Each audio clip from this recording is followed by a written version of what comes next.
All right. Welcome to Coffee with Marcus Mark, the number one stock market show on Spotify and one of the most popular market updates on YouTube. Today is Thursday, October 5th. Stocks drop ahead of tomorrow's jobs report. Will we see back to back to back to back weekly losses? Weekly jobless claims come in lower than expected. Crude oil sees its biggest weekly loss since March. Plus, yields retreating. And then we're also going to take a look at our two potential assignments this week. Are those trades in trouble? We'll see. As you can see, there's a lot to talk about. So let's go ahead and get started. If this is your first time here, my name is Mark Hodge. I'm head coach at Rockwell Trading, and I'm running the show solo today. But on most days, I'm joined by Marcus Heikoda, Rockwell Trading CEO. He will be back here on Monday. Even though I'm running the show solo, I promise that you are in good hands. You could say that we have a ton of trading experience here at Rockwell Trading. We know our stuff. We're not afraid to tell it like it is. And if you're looking for some honest insight into the world of trading, then you are definitely at the right place. Now, before we dive in and talk about some positions that we are in, let's take a look at what's moving the markets, and let me go ahead and share my screen. And here we see a chart of the S&P. This is actually a weekly chart here. We see a small loss back in November, followed by a bigger loss, and then another loss. And right now, we're setting up for another losing week, down 1.3%, unless there's a little bit of a recovery today and then a positive reaction to jobs. Looks like we could see another losing week for the S&P 500. The Dow, in a similar situation, we see here that the Dow right now for the day down 0.4%. The S&P was down 0.7%, or about 0.75% lower. The NASDAQ giving back yesterday's gains. Right now, the NASDAQ down 1%. So a little bit of caution or weakness as we head into the monthly jobs report tomorrow. And if we look at the economic calendar here in PowerX Optimizer, we do see that today unemployment claims came in lower than expected. So forecast of 211,000 Americans filing for unemployment for the first time, and 207,000 actually did, lower than expected, a little bit higher than last week. But this wasn't enough to have traders get excited about this data. Yesterday, we had that nice reaction to this weaker than expected ADP non-farm employment report. This is where bad news is good news when it comes to the Fed's decision on whether or not they're going to raise rates. And now we point our attention to the monthly jobs report, which includes average hourly earnings expected to come in at 0.3%. We'll see what happens there. Non-farm jobs expected that there will be 171,000 jobs added. It's also expected that the unemployment rate is going to tick down a tick from 3.8 to 3.7. We'll see if that's the case. Right now, it's all about jobs and all about the Fed and rate. So let's go ahead and take a look at the CME FedWatch tool. And we'll see here that right now, the probability that the Fed will keep rates the same at the November 1st meeting is 78.4%. So traders are not expecting that the Fed will hike at their next meeting. A potential hike probability at 21.6%. Now, this could definitely change tomorrow depending on jobs. If jobs come in hot and there are more jobs added, that could potentially shift this over to another hike being possible. We know that the Fed has hinted at raising rates another time this year. That's what that dot plot showed, and that's the commentary that we're getting, rates being higher for longer than expected or an increase. Right now, probabilities really showing the same thing that they've continued to show over the last couple of weeks, and that is that traders bet the Fed will not raise rates, but that they will keep them elevated. Now, we have kind of seen this switch here, though. It was expected that the Fed would keep rates the same until June and then maybe cut in July. Right now, this is flopping a little bit or flip-flopping, potentially a cut in June. Now, this shifting to a cut sooner could definitely help the market because we're we're trying to figure out the new normal, right? Typically, the Fed targets a 2% increase in inflation year over year, and that's their target. But with this high inflation environment and rates being elevated, that's just not realistic. So, what's the new goal? What's the new normal? Is it three? Is it four? Right now, the Fed trying to combat that. And we know that the longer rates stay higher and the longer the Fed has to work at that, there is the potential to have that impact the economy in a bigger uh, state or with a bigger concern, and that's where the recession talk comes up. And will we have a soft landing? Will we go into a recession? Will these rates really impact things longer? We have to see. But right now, the rate discussion is having an impact on everything and putting a little damper on this rally that we had this year. The Dow actually negative for the year now. S&P, if we look at the S&P for the year,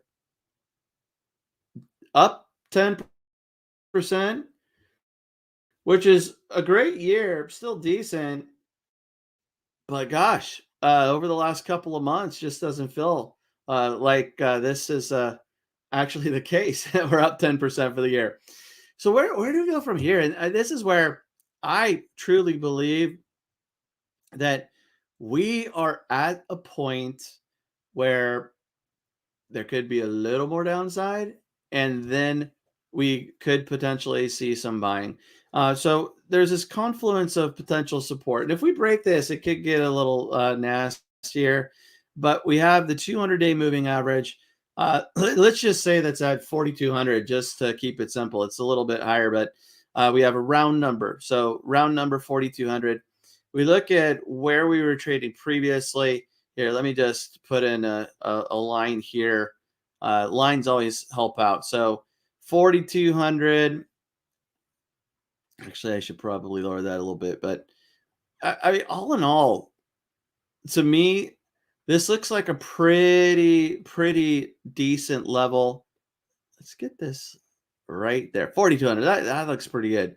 Also this rally here, if we look at where we're at, look at that. From those highs that we had to those lows that we had, we could actually do a little bit better. So the lows in March, there we go. Look at where that 50% level is. It's just under where the lows are for this recent leg lower are just right around that 4,200 level. Here, let's do this. I want to. Where are my little drawing tools? Oh, okay. We don't need to get too carried away here. Let's draw another one. Let's draw a trend line. All right. There's that. Look at this trend line. Boom. Here, let's give it another. Let's give it a little. I like this level. I like it. Retracements are healthy. Going up, up, up, up, up, and up isn't, or we get these bigger drops like this, and then traders get concerned. But I think a little bit of a shakeout of those weak hands, maybe a little sector rotation, maybe a little worry, maybe a little concern, maybe a little VIX spike, right? A little more premium coming into options. All good, all good. So I really believe that we have a nice support level. This is the line in the sand. Let's see this hold, and we don't even need to get all the way down there. But if we drop a little bit more, 4,200, 4,200. That's my guess. All right. Well, we can't end this call without talking about crude oil. What the heck, crude oil? I mean, I thought this rally kind of got away from itself. We had this really nice range this year with lows around 68, and maybe the upper range around 83. A little bit of a pop here in August, and then pulling back, and then we just blew through those highs that we had earlier in the year. and just continued to run. Just a huge September for crude oil. And now look at this. After hitting almost 95, we did hit $95 a barrel, trading at 83. So a big retracement. Yesterday closing below its 50-day moving average. 5.6% drop. It was the biggest slide, one-day slide for crude oil since September 23rd of 2022. Right now, trading a little bit lower, down 0.8%. So this quick slide putting some pressure on oil and gas stocks. We'll talk about one of those stocks that Marcus is in, and whether or not we should be worried or not. But crude oil, big move lower, and we'll see if this continues. But just kind of a wild market this week. We could also look at yields, right? The 2-year yield spiking and retreating after what we saw yesterday. We could look at the 10-year yield. 10-year yield actually getting to highs that we haven't seen since 2007. So a new high for the year yesterday before retreating down a little bit today. But we're starting to see the further dated yields actually increase a little bit more. And so this yield curve inversion might be changing. We'll have to see. But look at what we've seen since August, just a wild couple of weeks here. Will the craziness continue, or are we about to see some easier, smoother, calmer markets? I think that 4,200. Marcus would probably take that bet too. Otherwise, there'd be a good bet between the two of us. So anyway, let's look at a couple of market movers real quick, and then take a look at two trades that we might need to be worried about. Clorox, look at this, getting hammered. I mean, just a real quick sell-off. I mean, Clorox is a dividend payer, and you're kind of similar to some of the other positions that we were in, where there was this quick move, but adjusting its guidance and down over 8% today. Energy stocks were taking a huge hit yesterday. Looks to be lower today as well. ExxonMobil down 1.7%. We could look at Chevron, CVX. Chevron actually positive. Marathon also flirting between negative and positive territory, so a little pressure there. But energy stocks also on the move. Another mover, real quick, let's look at Rivian. RIVN is a ticker symbol. Rivian down 19%, so a big drop for Rivian. This comes after they announced a $1.5 billion convertible bond sale, and they also issued disappointing guidance for the third quarter. So this is where they're trying to raise more revenue, which could potentially dilute shareholder value, and then also issuing some weaker than expected guidance. Here we see worst day since March for Rivian, a pretty big move lower. So two trades. Should we be worried about Devon? Trade Marcus took. Actually, let's go over to PowerX Optimizer. Look at Devon with the PowerX Optimizer software. And we see here some nice support, nice range. Devon 45 was the put that Marcus sold. So some support going back to March of this year.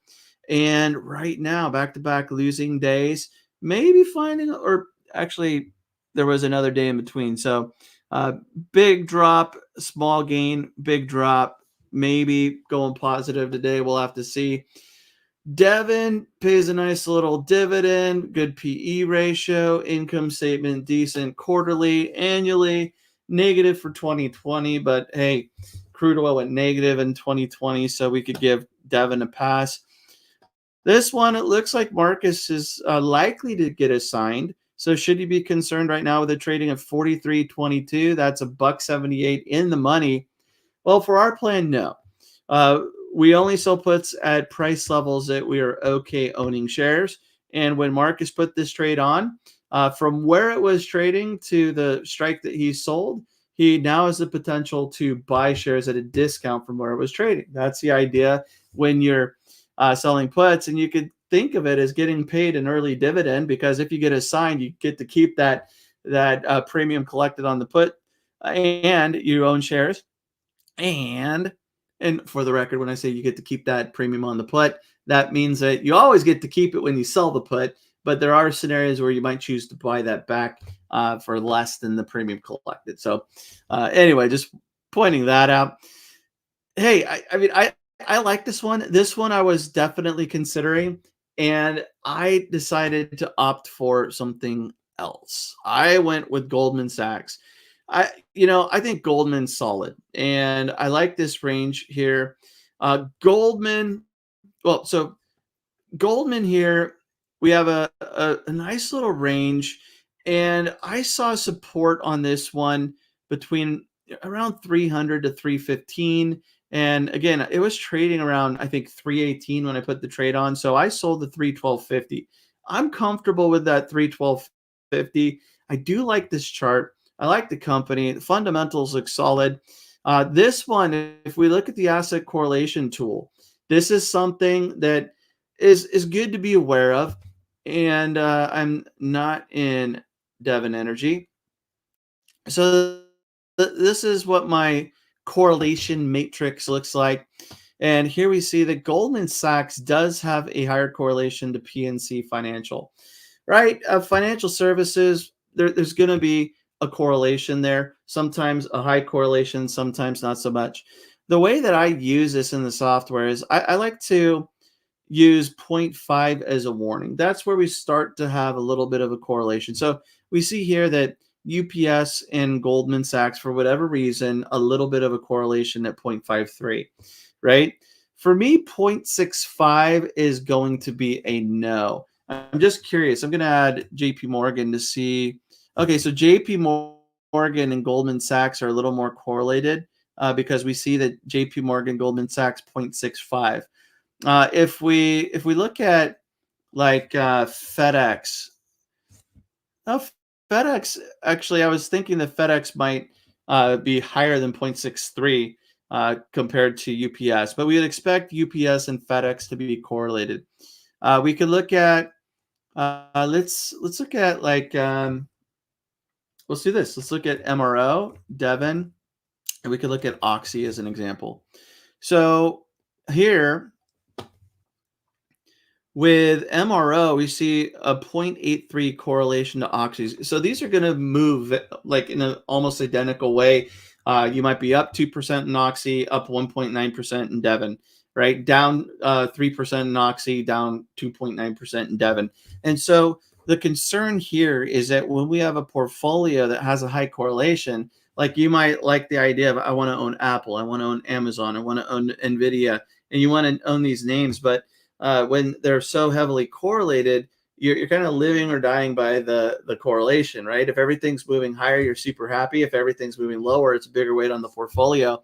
And by having the correlations lower, sure, you could have a stock that's down, and it could be that another one's just hanging in there, right? It's not seeing the same type of dip taking place, and so this is something that's going to help the overall risk on the portfolio over time. And that's why when I see this, not only would I imagine that oil and gas plays are going to be very similar and move in a similar way, here it's proof. It's based on data, right?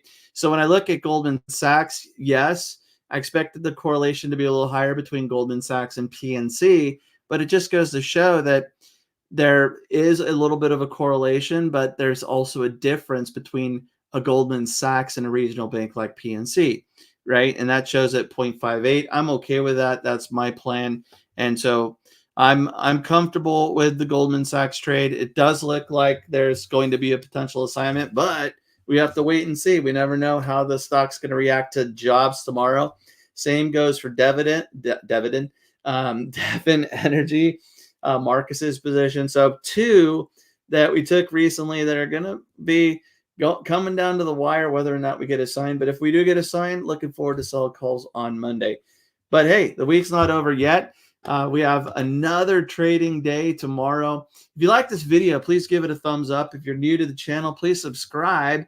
We love our subscribers. We love likes. And we're going to be back here, or I'm going to be back here tomorrow.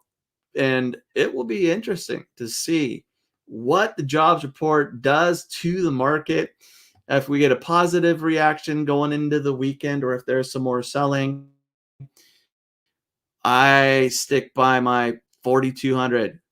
I think that's the line in the sand. This is going to be a key level, confluence of potential support, and a perfect level for some buyers to step into the market.